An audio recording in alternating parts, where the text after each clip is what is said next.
오늘은 마가복음 5장 25절에서 33절에 있는 말씀을 함께 봉독하도록 하겠습니다. 마가복음 5장 25절에서 34절에 있는 말씀입니다. 마가복음 5장 25절에서 34절입니다. 다 찾으셨나요? 찾은 줄 알고 함께 봉독하도록 하겠습니다. 12해를 혈루증으로 알아온 한 여자가 있어 많은 의사에게 많은 괴로움을 받았고 가진 것도 다 허비하였으되 아무 효용이 없고 덜이어 더 중하여졌던 차에 예수의 소문을 듣고 무리 가운데 끼어 뒤로 와서 그의 옷에 손을 대니 이는 내가 그의 옷에만 손을 대어도 구원을 받으리라 생각함일러라. 예수께서 그 능력이 자기에게서 나간 줄을 곧 스스로 아시고 무리 가운데에서 돌이켜 말씀하시되 누가 내 옷에 손을 대었느냐 하시니 제자들이 여짜오되 무리가 에워싸 미는 것을 보시며 누가 내가 손을 대었느냐 물으시나이까 하되 예수께서 이 일 행한 여자를 보려고 둘러보시니 여자가 자기에게 이루어진 일을 알고 두려워하여 떨며 와서 그 앞에 엎드려 모든 사실을 여쭈니 예수께서 이르시되 딸아 내 믿음이 너를 구원하였으니 평안히 가라 내 병에서 놓여 건강할지어다. 아멘. 오늘은 그 여인처럼 믿음으로 손을 내밀라라는 말씀을 가지고 오늘 함께 하나님의 말씀의 은혜를 나누려고 합니다. 사랑하는 성도 여러분, 우리 삶에서 우리가 때로는 기도하고 때로는 노력한다고 해서 쉽게 끝나지 않은 문제들이 많이 있습니다. 이상하게 끝난 것 같은데 끝나지 않고 지속적으로 반복되는 우리 앞에 현실에 직면해 있는 그 문제들이 있습니다.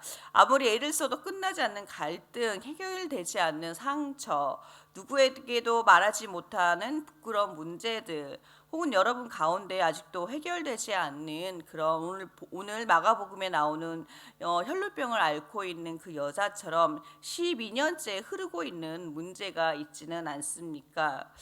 누구에게도 꺼내어 놓지 못한 가족의 문제, 때로는 자녀의 문제, 때로는 재정의 어려움, 반복되는 죄의 습관, 때로는 이런 문제 때문에 하나님 앞에 나아가 기도하기조차 부끄럽게 느껴지고 무겁게 느껴질 때가 있습니다. 오늘 마가복음 5장에 나오는 여인이 그런 사람이었습니다. 그녀는 12년 동안 혈루증을 앓아 수많은 의원을 찾아다니며 자기의 가진 재산을 모두 다 허비했지만 병을 고치기는커녕 오히려 병이 더 심해졌다고 말씀하고 있습니다. 이 병은 단순한 질병이 아닙니다. 그녀의 삶의 전부를 무너뜨리는 고난이었습니다. 그런데 놀라운 것은 그 절망의 자리에서 이 여인이 믿음의 손을 대었다는 것입니다. 그리고 한 번의 손 내밈이 그녀의 인생을 완전히 바꾸었다는 사실입니다. 오늘 우리는 이 여인의 이야기를 통해 율법의 부정함과 예수님의 구원의 은혜를 깨닫고 우리의 삶 속에서의 고난도 믿음으로 주님께 나아가는 그런 시간이 되기를 기도합니다. 첫 번째로 그 여인은 율법 아래 부정함이 있었습니다. 그 부정함 속에 절망과 고립이라는 시간이 가지고 있었습니다. 여러분 오늘 마가복음 5장에 나오는 여인의 병인 혈루병은 유대인에게 부정함을 의미합니다. 레위기 15장 25절에 만일 여인의 피의 유출이 그의 불결기가 아닌데도 여러 날이 간다든지 그 유출이 그의 불결기를 지나도 계속되면 그 부정을 유추하는 모든 날 동안은 그 불결한 때와 같이 부정한즉이라고 말씀하고 있습니다. 당시 유대 사회에서 혈루증은 단순한 질병이 아니었습니다. 혈루증을 가진 여인은 부정한 여인으로 낙인 찍혔습니다. 그래서 부정한 여인은 성전에도 나갈 수 없었습니다. 또한 부정한 여인이 사람들과 접촉하게 되면 그 사람도 또한 부정한 사람으로 여겨졌습니다. 이로 인해 환자는 극심한 사회적 고립감과 영적인 소외감 속에 살아야 했습니다. 나는 부정하다라는 이 말 한마디가 여인의 삶 속에서 수치감과 절망감을 느끼게 했다는 사실입니다. 부정한 여인으로 낙인 찍히게 되면 돌아오는 결과는 어떤 것이냐면 가족과 이웃이 그녀를 피하게 됩니다. 그녀는 제대로 신앙생활도 할 수 없게 되어집니다. 그래서 어쩌면 그녀는 자신이 하나님께 버림받았다고 느꼈을지도 모르겠습니다. 살아가는 성도 여러분, 혹시 여러분에게도 이러한 이 여인처럼 느낀 경험 적이 있습니까? 나는 안 돼. 하나님은 내 기도를 듣지 않으실 거야. 나 같은 사람은 은혜를 받을 자격이 없어라고 생각해 본 적이 있으신가요? 여러분은 죄책감과 부끄러움 때문에 주님께 나아가기 두려웠던 순간이 있지 않았습니까? 저에게도 그 두려운 순간이 있습니다. 지금 이 자리에 설교하는 순간이 그 두려운 순간입니다. 이 시간은 정말 저에게 두려운 시간입니다. 내가 먼저 하나님 말씀대로 살아야 하기 때문입니다. 그러나 그 말씀대로 살지 못한다면 이 자리에 서서 말씀을 전한다는 것은 정말 저를 죄책감과 부끄러움을 느끼게 하기도 합니다. 그래서 말씀을 전하는 자리는 정말 하나님의 은혜가 아니면 설 수 없다는 것을 매주 이 자리에 설 때마다 저는 느끼고 또 그것으로 부담감을 가지고 두려운 마음에서 설교를 전하게 됩니다. 여러분, 오늘 말씀을 통하 여러분에게도 죄책감과 부끄러움 때문에 주님께 나아가는 것이 두려우시다면 오늘 혈루병을 가진 여인처럼 예수님의 옷자락을 만지는 것은 어떨까요? 오늘 본문 마가복음 5장 속의 여인은 놀라운 결단을 하게 됩니다. 마가복음 5장 27절에서 28절의 말씀을 함께 보겠습니다. 예수의 소문을 듣고 무리 가운데 끼어 뒤로 와서 그의 옷에 손을 대니 이는 내가 그의 옷에만 손을 대어도 구원을 받으리라 생각함일러라라고 말씀하고 있습니다. 혈루증을 앓았던 여인에게는 예수님의 옷자락을 만진다는 것은 단순한 손길이 아니었습니다. 그것은 죽음을 각오하는 행위였고 자신의 수치심을 드러내는 행위였습니다. 당시 율법에 따르면 혈루증을 앓는 여인은 부정한 자로 간주되었기 때문에 부정한 여인이 사람들 사이를 지나가면 그들과 접촉한 사람들까지 부정하게 된다고 생각되었습니다. 만약 그녀가 사람들 사이에서 발각되면 그 여인은 돌에 맞아 죽을 수밖에 없었던 상황입니다. 그러나 이 여인은 사람들의 시선과 율법의 정죄를 뛰어넘어 예수님께 손을 뻗었습니다. 그녀에게는 사람들의 따가운 시선과 정죄가 있었습니다. 자신의 병을 드러내는 수치심과 부끄러움이 있었습니다. 잘못하면 목숨까지 잃을 수도 있는 죽음의 위협이 있었습니다.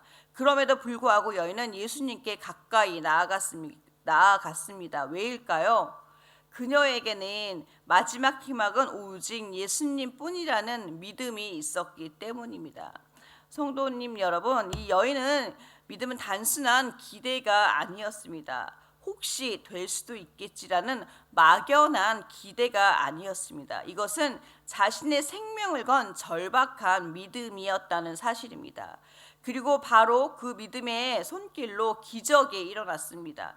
마가복음 5장 29절 말씀입니다. 다 함께 읽어보겠습니다. 그의 혈루 근원이 곧 마름에 병이 나은 줄을 몸에 깨달으니라 라고 말씀하고 있습니다. 예수님의 옷자락에 손을 대는 순간 12년 동안 멈추지 않았던 출혈이 멈추었습니다. 그녀는 자신의 몸 안에서 병이 떠나감을 즉시 깨달았습니다.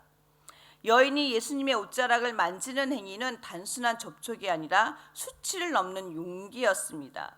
그리고 그 용기는 바로 믿음의 표현이었습니다. 믿음으로 손을 내밀었을 때 그녀는 병이 나았습니다. 그녀의 믿음 있는 행동이 혈루의 근원을 말리게 했다는 사실입니다. 예수님의 옷자락만을 만졌을 뿐인데 혈루의 근원이 말랐다는 것은 무엇을 의미할까요?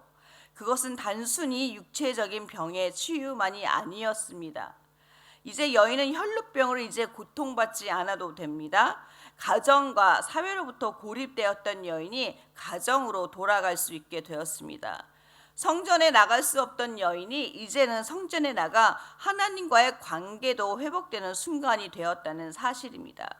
그녀는 병적인 치유뿐만 아니라 사회적인 치유, 영적인 치유, 그리고 무엇보다도 자신의 수치와 부끄러움으로부터 해방을 경험했다는 사실입니다. 그렇습니다. 여러분, 예수님께서 자신의 수치를 인정하고 나아갔더니 병의 치유뿐만 아니라 삶의 전체가 회복되는 것을 이 여인의 믿음을 통해서 우리는 볼 수 있습니다. 사랑하는 여러분, 우리의 삶에도 혈루증 여인처럼 감히 드러내기 어려운 상처나 수치심은 있지 않습니까? 혹시 사람들의 시선이 두려워 하나님 앞에까지 나아가지 못하고 있지는 않으십니까?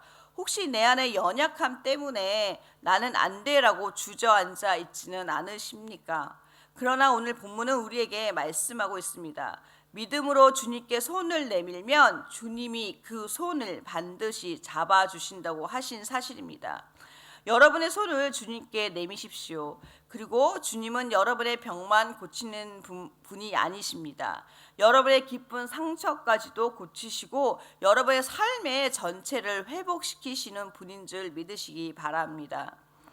예수님은 여인을 찾으셨습니다. 그리고 말씀하셨습니다. 마가복음 5장 34절에 있는 말씀입니다. 딸아, 내 믿음이 너를 구원하였으니 평안히 가라. 내 병에서 놓여 건강할지어다 라고 말씀하고 있습니다. 세상은 여인을 부정한 자로 불렀지만 예수님은 그녀를 딸이라고 부르셨습니다. 예수님이 딸이라고 부르신 것은 이제 그 여인은 죄의 종이 아니라 하나님의 자녀가 된 것을 공식적으로 세상에 선포한 것입니다. 세상의 율법은 그녀를 죄인으로서 여겨 세상에 살 수 없게 했습니다. 그러나 예수님의 은혜는 그녀를 살렸다는 사실입니다.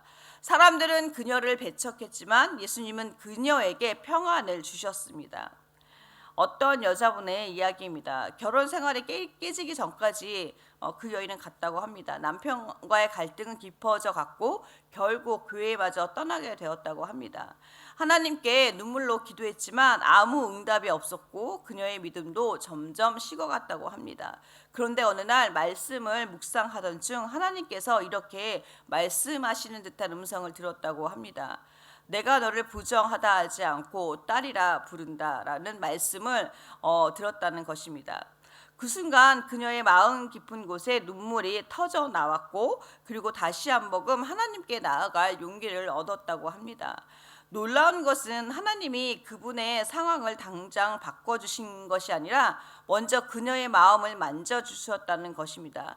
상처를 입고 굳었던 마음을 어루만져 주시고 깊은 곳에서부터 치유가 시작된 것입니다. 사랑하는 여러분, 이 이야기는 단순히 그분만의 이야기가 아닙니다. 어쩌면 저와 여러분의 모두의 이야기일 수 있습니다. 상황과 환경은 다를지라도 우리의 삶을 흔들고 가정을 무너뜨리고 우리를 세상과 사람들로부터 고립시키는 그런 문제들이 다양한 모습으로 우리에게 다가온다는 사실입니다. 그럴 때 우리는 어떻게 해야 할까요? 마가복음에 나오는 혈루증을 앓았던 여인처럼 우리도 우리의 문제와 상처를 가지고 예수님께 나가야 될 줄 믿습니다. 사람들의 시선과 정죄를 두려워하지 않고 우리의 수치와 연약함이 드러나는 것을 부끄러워하지 말고 오히려 그 상처를 안고 예수님께 나가야 합니다. 그럴 때 오래도록 우리를 괴롭혔던 문제와 아픔들은 풀어지고 치유의 은혜가 임하게 될 줄 믿습니다. 그리고 오늘 주님께서 우리에게 동일하게 말씀하시는 줄 믿습니다. 내 믿음이 너를 구원하였으니 평안히 가라. 그렇습니다. 주님께서 주시는 평안은 세상이 주는 평화와는 다릅니다. 세상의 평화는 잠시일 뿐이라도 주님의 평화는 끊어지지 않는 영원한 평화인 줄 믿습니다. 사랑하는 성도 여러분, 혹시 여러분의 마음에도 멈추지 않는 혈루증과 같은 문제가 있습니까? 누구에게도 털어놓지 못한 죄의 습관, 자녀와의 갈등, 배우자와의 냉랭한 사이, 병든 몸과 지친 마음, 해결되지 않은 재정의 문제, 미래에 대한 불안까지 이 모든 것들은 우리를 불안하게 만드는 것들입니다. 이렇게 세단은 계속해서 우리들에게 속삭입니다. 너는 부정하다. 하나님께 나아갈 자격이 없어. 그래, 내가 그렇지 뭐. 내가 할 수 있는 건 아무것도 없어. 넌 쓸모없는 인간이야 라고 사단은 계속적으로 우리에게 말하고 있다는 사실입니다. 우리는 이러한 사단의 속삭임에 영적으로 분별해야 할 줄 믿습니다. 하지만 오늘 예수님이 이렇게 말씀하십니다. 사람들이 뭐라고 하던, 율법이 뭐라고 하던 내가 나에게 손을 내밀면 내가 너를 고칠 것이다 라고 말씀하고 있습니다. 지금 여러분의 부끄러움과 실망을 넘어서 믿음의 손을 내미시기를 축복합니다. 예수님께 손을 내밀 때 주님의 능력과 사랑이 여러분의 삶을 새롭게 변화시키실 줄 믿습니다. 함께 기도하시겠습니다.